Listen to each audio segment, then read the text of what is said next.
Paz y bien para todos, que el Señor les dé la paz. Hace pocas horas celebraba yo la Eucaristía con una comunidad de fieles en el municipio donde estoy e iniciaba la homilía con una pregunta. Les pregunté así, a quemarropa, tal vez un poco imprudentemente, ¿por quién siente nuestro corazón desprecio? E inmediatamente era interesante ver las caras de esa asamblea, que seguramente hubieran sido las caras de cualquier asamblea. Una señora dijo adelante, ¿a nadie? Y obviamente yo no estaba esperando que respondieran con un nombre o con un grupo. Era una pregunta más de reflexión.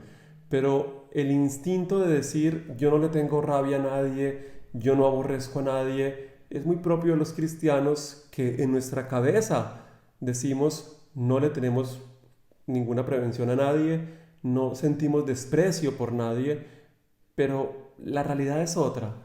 Cuando cada uno de nosotros se pone a pensar, yo por quién siento desprecio, seguramente empezaríamos a hacer alguna lista larga, porque nuestro corazón, más o menos directa y abiertamente o disfrazado de otra cosa, siente desprecio por un gran número de personas, bien sea por personas con nombre propio, por esta persona que me ha hecho esto, por aquella otra persona que no soporto, o por grupos. Entonces está quien siente desprecio por los que son de otro país, o de otro color de piel, o de otra condición social, o los que no les gusta lo que a mí me gusta, o los del otro espectro político. Entonces, si yo soy de una postura política, siento desprecio por los que piensan distinto a mí, o incluso por los de otras religiones, o por los que tienen prácticas que moralmente yo no acepto. Entonces, dos hombres tomados de la mano, entonces aquel que todo el tiempo está fumando marihuana detrás del árbol. Entonces uno empieza como a sentir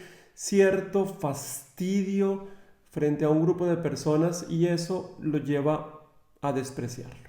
No es nuevo, cada sociedad tiene sus personajes despreciados públicamente. En la época de Jesús, seguramente habían muchos personajes despreciados, pero ninguno lograba tener el nivel de desprecio de los que nuestras Biblias traducen como publicanos. En griego la palabra es telones, que significa aquel que recauda impuestos para el Imperio Romano. Básicamente es una persona que trabaja para los enemigos. No solo trabaja para ellos, sino que ha tenido que renegar de la propia fe porque participando del sistema económico imperial hay algunos ritos como ofrecer sacrificios a los dioses de Roma. Son judíos. Entonces renuncian a la propia religión, reniegan de la fe en Dios para entrar en contacto con los dioses paganos. Segundo, trabajan para el enemigo que ha invadido y que explota a mi pueblo. Y además de eso, tienen cierto derecho de cobrar tasas exageradas para poder enriquecerse ellos. Entonces la persona del publicano es la persona más odiada, sea desde el punto de vista de la fe, sea desde el punto de vista político o sea desde el punto de vista económico social. Un enemigo del pueblo, un traidor de la comunidad que nadie quiere. Seguramente tendrán que tener una guardia personal, porque siendo enemigo público, ante una revuelta o ante un momento de rabia de una turba, su vida corre peligro.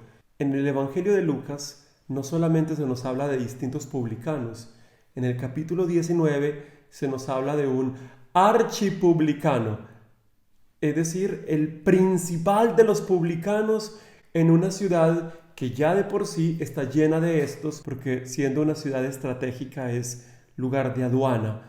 Por allí pasan, van y vienen los que entran y salen de Jerusalén hacia el extranjero. Nos referimos a Jericó, una ciudad histórica, seguramente la más antigua ciudad del mundo, fundada unos 8000 años antes de Cristo, que para la época de Jesús es el lugar donde los ricos tienen la casa de veraneo. Jericó está abajo en la montaña, entonces en la época de invierno allí hace calor y además que es una ciudad considerada de lujo, de diversión, distinto de Jerusalén, que es la ciudad de la oración, la ciudad del rezo. Pues bien, el principal de los publicanos de esta ciudad, ya de por sí rica, es un hombre muy rico, y se llama Zaqueo. En la ciudad seguramente es súper conocido y súper odiado. Lucas nos cuenta que Jesús llega a Jericó y va rodeado de un montón de personas, y cuando Zaqueo se da cuenta de esto, inmediatamente quiere ver a Jesús.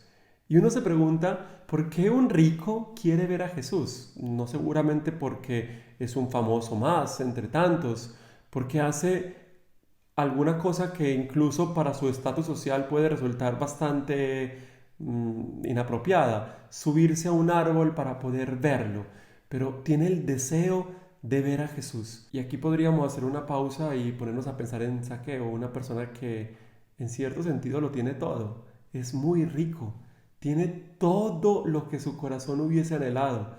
Además, tiene influencias políticas en el imperio. ¿Qué le puede faltar a aquel que ha alcanzado el puesto del principal de los recaudadores de impuestos? Pero hay algo en su corazón que lo impulsa a buscar a Jesús. Quiere saber quién es Jesús, y esto manifiesta un vacío que ninguna de sus riquezas ni de sus posiciones políticas ha logrado llenar. Muchas veces nosotros creemos que si tuviéramos una posición política o económica o social o académica mejor de la que tenemos, nuestra vida alcanzaría niveles de satisfacción mucho más altos. Pero cuando se alcanzan, el vacío permanece, el vacío sigue allí, solo puede ser llenado ante Dios. Es el vacío de la búsqueda de Dios.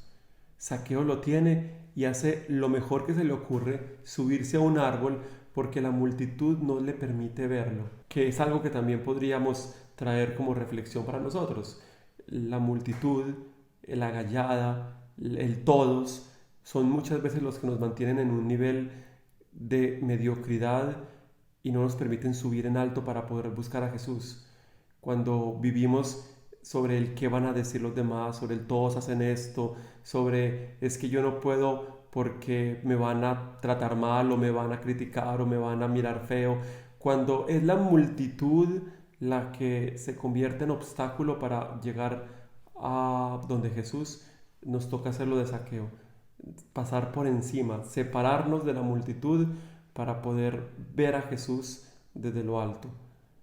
Entonces aquí el Evangelio de alguna forma nos ha puesto el escenario. Jesús viene y Zaqueo, un buscador de Jesús, tiene que subirse hasta el sicomoro para verlo. Y cuando Jesús pasa cerca del sicomoro, se entrecruzan las miradas. Seguramente Zaqueo no se le hubiera ocurrido nunca que Jesús iba a levantar la mirada y a verlo. Y esta es una inmensa paradoja. Nosotros somos los que miramos hacia arriba para ver a Dios. Y en el caso de este relato, son los ojos de Jesús los que se levantan para poder ver a Zaqueo. Los ojos de Dios miran a lo alto para encontrarse con el hombre. Y le dice, Zaqueo. Zaqueo significa puro. Un nombre bastante curioso porque este hombre es precisamente lo impuro. Pero de alguna forma Jesús está reafirmando la identidad que este hombre tiene. Él es Zaqueo, él está llamado a ser puro como su nombre lo indica. Además que le está diciendo, tú no eres un desconocido, yo te conozco, sé quién eres. Zaqueo, lo llama por su nombre. Baja pronto que debo quedarme en tu casa. Esa necesidad de Jesús de dejarse encontrar por quien lo busca. Zaqueo baja inmediatamente a su sicomoro y hace una fiesta. Y aquí es donde todas las personas empiezan a murmurar y a decir, ¡ah! Entró en la casa de ese publicano. He ahí, entró en la casa del rico, donde la gente empieza a escandalizarse porque es que Jesús ha entrado en la casa de aquel por quien todos sienten desprecio. Pero Dios no es así, Dios es distinto. El libro de la sabiduría que leemos en la primera lectura de hoy, de este domingo 31 del tiempo ordinario, dice que Dios no aborrece a nadie. Una traducción mejor sería, Dios no siente desprecio por ninguna de sus criaturas. Dios no puede sentir desprecio por incluso la persona más despreciable que se nos pueda venir a la cabeza. Dios no puede sentir desprecio ni por el más odiado de los seres humanos, como es el caso del archipublicano en una ciudad como Jericó. No puede. Muchas veces nosotros sentimos desprecios por nosotros mismos. Nos miramos a nosotros mismos y decimos mi vida es horrible y no merezco ser amado por nadie. Y nosotros mismos no somos de ninguna manera despreciados por Dios. Aún con nuestro pecado, que puede ser muy grande, aún así Dios nos sigue mirando con cariño. Esa lectura del libro de la sabiduría es increíble. Para los que no la han leído, está en el capítulo 11, versículos 22 en adelante, una invitación cordial a meditarla.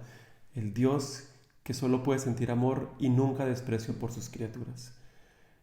Entonces, tenemos la actitud de todos, la actitud de la comunidad que desprecia con razón seguramente a un publicano, y la actitud de Jesús que no mira todo lo que es despreciable en Zaqueo, sino que mira que este es un hijo de Abraham, que es un amado por Dios, y entra a su casa sin decirle nada. Ahora, no le pone condiciones, porque normalmente nosotros decimos, sí, Dios ama al pecador, pero a la condición que le pones, bla, y hacemos una lista larguísima, pero Jesús no le puso ninguna condición a Zaqueo.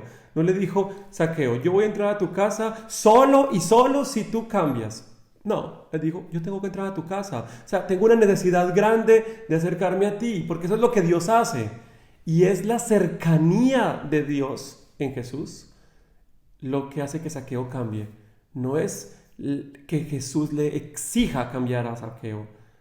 Es que ante el amor que Zaqueo experimenta con un Jesús que no lo mira como lo mira todo el mundo, lo único que puede hacer Zaqueo es decir, yo tengo que cambiar. Y por eso se levanta y hace un cambio radical y dice, yo tengo que devolver todo lo que he robado, tengo que pagar 4 veces lo robado, daré la mitad de lo que tengo a los pobres. Es decir, todo lo que yo tengo, en lo que yo ponía mi bienestar, en lo que yo ponía mi felicidad, esto no me sirve para nada, lo que he encontrado es más grande. Entonces tengo que simplemente transformar mi existencia. Y Jesús se da cuenta de lo que está pasando. Aquel hombre ha encontrado su identidad originaria como hijo de Dios, como hijo de Abraham. Y por eso dice las palabras fundamentales de este evangelio. Hoy ha llegado la salvación a esta casa. El hoy, ese hoy que decían ya los ángeles, cuando hoy ha nacido un Salvador, ese hoy se convierte en presente para Zaqueo. Hoy ha llegado la salvación.